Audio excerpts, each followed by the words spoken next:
Terima kasih Dr. Raisa. Saudara-saudara, hari ini kami akan kembali menyampaikan kinerja data di bidang kesehatan yang kita himpun sejak pukul 12.00 waktu Indonesia bagian Barat kemarin sampai dengan saat ini.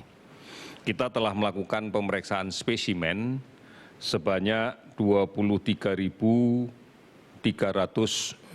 spesimen. Sehingga total spesimen yang kita periksa saat ini adalah 1.038.988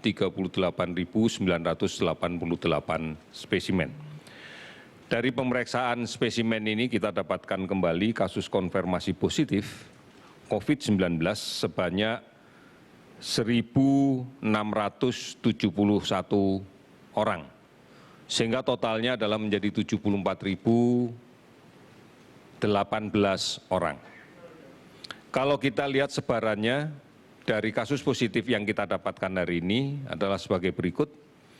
Jawa Timur melaporkan 409 kasus baru, namun melaporkan sembuh sebanyak 318 orang. Kemudian DKI Jakarta melaporkan kasus baru 378 orang, kasus baru, dan 215 sembuh.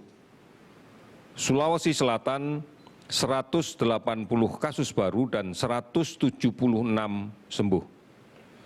Jawa Tengah 100 kasus baru dan 50 sembuh. Sumatera Utara 87 kasus baru, 16 sembuh. Kalimantan Selatan 79 kasus baru dan 75 sembuh. Jawa Barat 73 kasus baru dan 28 sembuh. Hari ini 18 provinsi melaporkan kasus baru di bawah 10 dan 6 provinsi tanpa ada kasus baru sama sekali, yaitu Jambi, Kalimantan Barat, Kalimantan Utara, Sulawesi Tengah, Lampung, Nusa Tenggara Timur. Kasus sembuh yang kita dapatkan sampai dengan hari ini akumulasinya adalah 1.190 orang. Sehingga total sembuh menjadi 34.719 orang. Kasus meninggal bertambah 66 orang sehingga menjadi 3.535 orang. Telah 460 kabupaten kota yang terdampak di 34 provinsi. Kasus ODP yang masih kita pantau sebanyak 34.887 orang dan PDP yang masih kita pantau 13.752 orang. Saudara-saudara, mari kita sadari bahwa dari penelitian yang terus berlangsung yang dilaksanakan oleh para ahli, sekarang terlihat bahwa salah satu faktor yang paling menyumbang kasus positif terbanyak adalah ketidakdisiplinan menggunakan masker. Ini menjadi penting. Oleh karena itu, kami mengingatkan kembali, gunakan masker. Gunakan masker yang nyaman untuk kita pakai. Masker kain sebenarnya memiliki kualitas yang cukup bagus. Namun apabila desainnya terlalu ketat menutup hidung, ini juga membuat tidak nyaman. Kemudian masker kertas atau masker yang sering digunakan oleh tenaga medis itu juga menjadi salah satu contoh masker yang bisa digunakan. Saat ini kita sudah bisa mendapatkan di mana-mana dengan mudah. Oleh karena itu, gunakan masker menjadi penting. Kami mengibaratkan penggunaan face shield tanpa menggunakan masker ibarat orang yang hanya menggunakan payung yang bisa melindungi dari tetesan air yang dari atas tetapi tidak melindungi dari samping. Oleh karena itu, tetap gunakan masker sebagai pengaman. Ibaratnya adalah menggunakan jas hujan yang penuh. Sehingga bukan hanya tetesan air dari atas, dari samping pun juga bisa kita hindari. Oleh karena itu, saudara-saudara sekalian, sekali lagi menggunakan masker menjadi yang penting. Gunakan masker yang nyaman untuk kita, agar kita bisa menggunakannya dengan benar.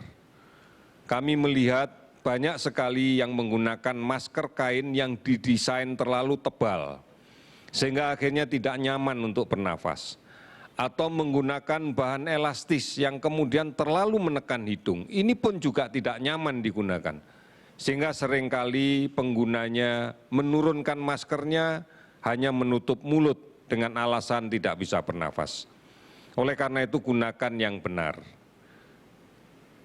Buatlah desain yang baik agar tidak menutup hidung dan mulut secara ketat, namun mampu melindungi keseluruhannya dengan baik.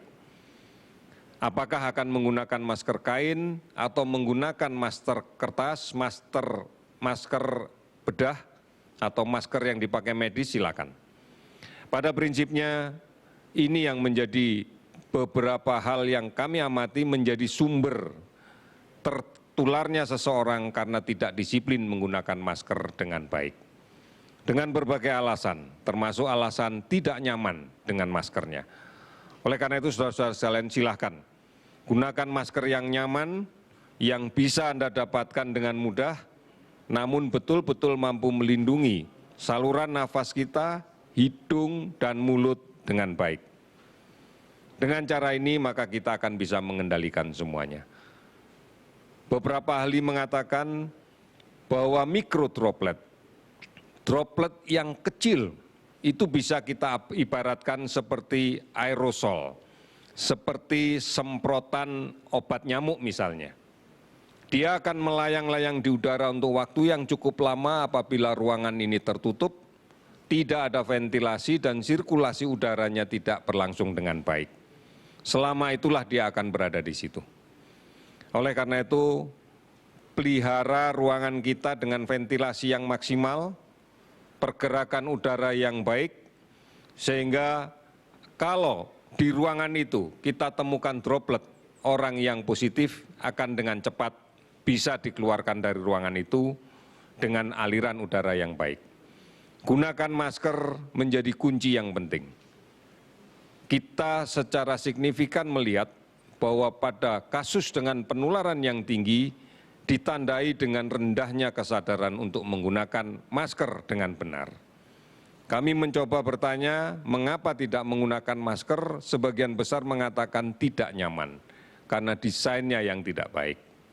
Oleh karena itu, mari kita bisa memilih, kita bisa menginovasi desain yang terbaik, agar kita tetap menggunakan masker dan aman dari COVID-19.